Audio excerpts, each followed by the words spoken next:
Hi guys, મારું નામ સિયા છે અને હું રહું છું સુરતમાં. આજે હતો ફ્રાઈડે એન્ડ 11 ઘરે આવવાના હતા. ફઈ 11 કરવા તો આવતા હવે તો જો કપડાં હંકેલો બેહાડી દીધા.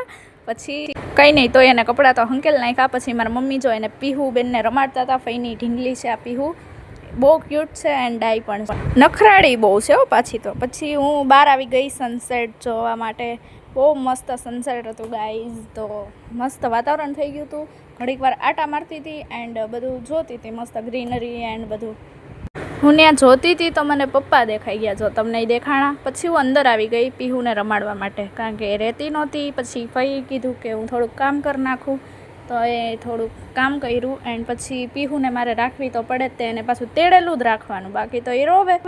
પછી બનાવી નાખી ફઈએ પીહુ હાટું ખીચડી. મને તો એ નથી ખબર પડતી પીહુ હાટું બનાવી છે કે આ મમ્મીને ફઈ હાટું. એ બે ખાવા બેસી ગયા જો તો, કે અમે ભૂખા થઈ ગયા, ખાઈ લ્યો વાંધો નહીં. ત્યાં પીહુ બેને અમારે બહુ નાટક કરતા હતા, કપ ફોડ્યો જો.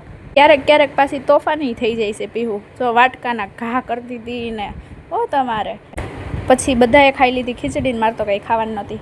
પછી ખીચડી ખાઈને પીહુ બેન તો આખા ભરાઈ રહ્યા છે, તમે જો આખી હાલતી હતી અને ખાઈ મોઢામાંથી કાઢે, ખાઈ મોઢામાંથી કાઢે. જો કાઢશે, જો કાઢ્યું, જો જો જો.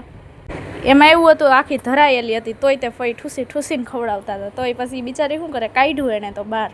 અને એ બેનનું જો ખાધું એટલું તો ભરી દીધું નીચે બધું. ત્યાં પપ્પાએ બનાવી નાખ્યા ભજીયા. ભજીયા કારણ કે ગુજરાતીની ફેવરિટ આઈટમ છે, કાંઈ વરસાદ હોય તો ભજીયા તરત ખાવા બેસી જવાનું.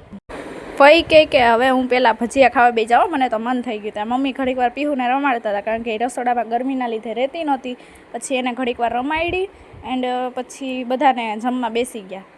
હું ને ફઈ ને ભાઈ ને બધા જમવા બેસી ગયા.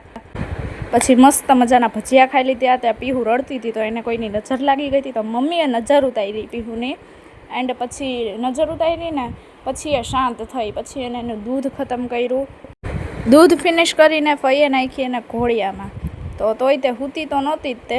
પછી માંડ કરીને સુવડાવી દીધી. તો